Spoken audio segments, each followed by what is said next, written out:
Bien, regresamos entonces. Estamos conversando con Juan Carlos Luján y con Mijael Garrido Leca sobre redes sociales, política y economía.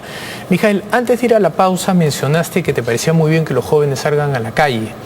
Y yo te quisiera preguntar si tal vez no sería mejor que salgan los partidos políticos a la calle, o sea, que se institucionalicen las protestas en lugar de que un grupo de personas salgan por temas específicos y por lo tanto nunca sabes si se puede desbordar o no, sobre todo en países como el nuestro que no tienen pues instituciones de seguridad y otros que de alguna manera puedan contener un potencial escalamiento, ¿no?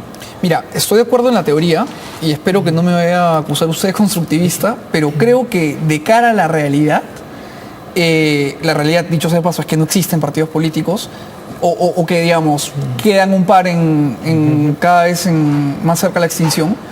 Creo que es muy complicado decir que los partidos serían quienes deban aglutinar a los jóvenes para poder marchar y protestar. Claro, ese es un escenario ideal, pero también sería ideal que los partidos, en mi opinión, sean menos y que haya un sistema bipartidista.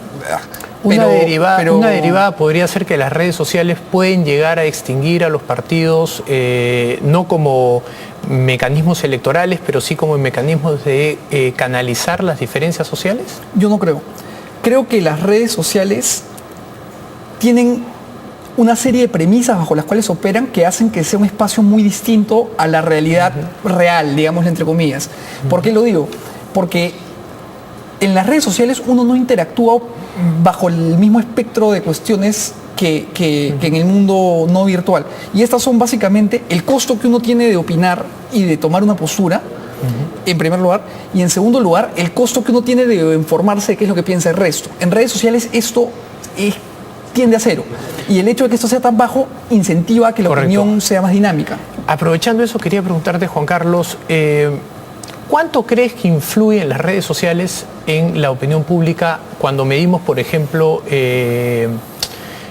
aprobación y desaprobación presidencial, por ejemplo? ¿Cuánto crees que lo que ocurre en las redes, las quejas permanentes de las redes, que son quejas en verdad anónimas finalmente, ¿no? ¿Crees que influyan en eso? Bueno, sí pueden subvertir tendencias y básicamente en el caso de, digamos, acá hay que diferenciar lo que es la comunicación política versus la comunicación institucional gubernamental, ¿no? En este caso, en este gobierno estamos viendo que hay un intento por gestionar comunicación institucional, no al estilo de Cristina Kirchner o de la presidenta Dilma en Brasil, o Maduro, que son muy dinámicos, o Correa, que es muy dinámico. Hay un intento acá, tanto a nivel de jefe de Estado, pero también de instituciones públicas que en cierta forma buscan encauzar quejas, trámites, una serie de situaciones que sean. Eso por un lado.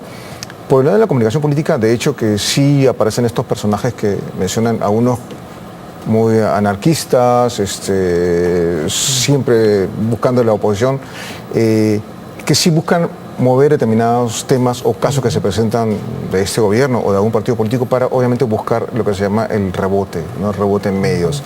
Entonces, obviamente, algunos hacen aportes y ahí hemos visto, por ejemplo, en estas semanas, estos casos de los audios. Los audios aparecieron en YouTube, que es una social. Y de ahí comenzó a viralizarse y trasladarse al escenario mediático que es la gran prensa y con el resultado que todos conocemos. Entonces, ciertos grupos han encontrado en las redes sociales, en plataformas como por ejemplo YouTube, el espacio ideal para colocar información de tal manera que busquen ese famoso puente que se supone que hay entre las redes sociales y los medios de comunicación, porque todos los periodistas y todos los medios están en redes sociales y están permanentemente monitoreando información. Quería preguntarte respecto a eso también, si tú crees que la fragmentación a la que lleva las redes sociales, porque eso es lo que uno ve cuando uno mira los Twitter, el Facebook, así es, lo que ve es una fragmentación muy amplia de opiniones y de visiones de las cosas. ¿Tú crees que eso no hace más complicado el que se busque como sociedad un mínimo consenso para poder llevar el país adelante? Definitivamente, ¿no? Eso se ve mucho, por ejemplo, con el tema de Conga, con el tema de Bagua, lo hemos visto también intensamente. Hay una fragmentación, o sea, he visto casos de gente que ha peleado con el amigo, me ha pasado a mí, que gente que toma una postura que inesperada y que, y como tú dices, pues, de hecho... En las elecciones del 2011 eso fue muy visible, ¿no? Personas que borraban a personas que estaban a favor del otro candidato, ¿no? Así es, ¿no? Y esa fragmentación sí se ve, es visible, siempre cuando hay época electoral o situaciones de protesta se dan esas situaciones. Y obviamente comienzan los famosos zapanados virtuales, ¿no? Los zapanados mediáticos que se suelen dar. Los trolls, ¿no?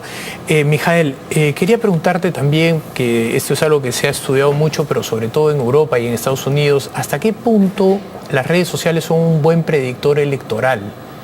¿Hasta qué punto las redes pueden de alguna manera predecir tendencias a favor de un candidato u otro? Mira, yo creo que para poder responder esa pregunta bien, habría que restringir la misma pregunta a en dónde se está dando el proceso electoral. Digamos, creo que las elecciones, algunas de las elecciones municipales en Lima, se pueden medir con bastante precisión en redes sociales. Creo, sin embargo, y aquí recojo un tema de la pregunta anterior, que las redes sociales en el Perú están lejos de marcar realmente el sentir del país. No estoy diciendo que no afecten a los titulares de los medios de comunicación. Y lo digo yo como dueño de medio de comunicación, creo que los periodistas tenemos que saber darnos nuestro lugar. Nosotros tenemos que poner a disposición de quienes nos leen, nos escuchan o nos ven información y quizá ayudar a que quienes nos ven tomen una postura. Sin embargo, de ahí a pensar que somos nosotros quienes dirigen el rumbo del país, creo que hay un gran hueco y creo que eso se demuestra revisando las redes sociales. Si nosotros revisásemos las redes sociales, podríamos llegar a conclusiones que no son ciertas. Internet puede ser un termómetro malogrado. El Perú no es un país que tenga todas las causas a flor de piel que encontramos en las redes sociales.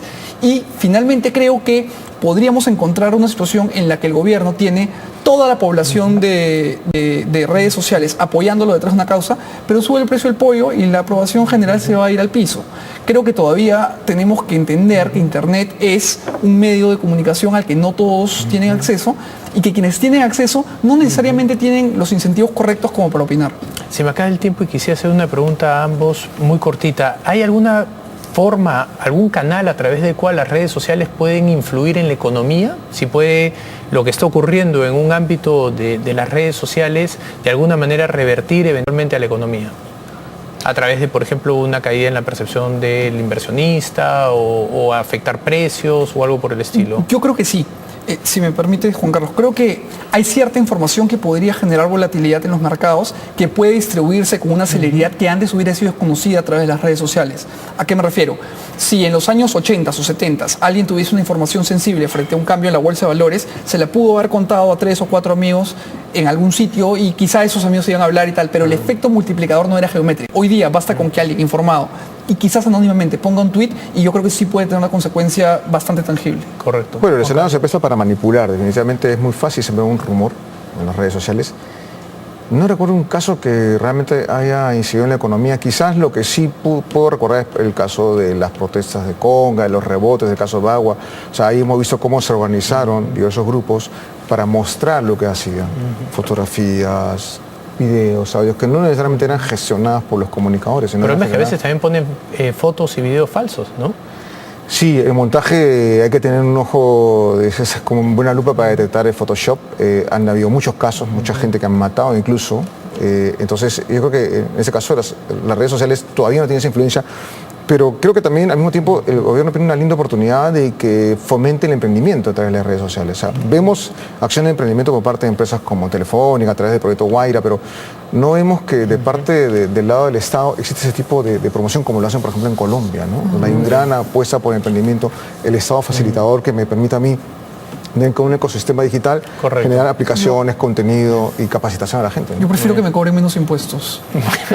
Como Friedman.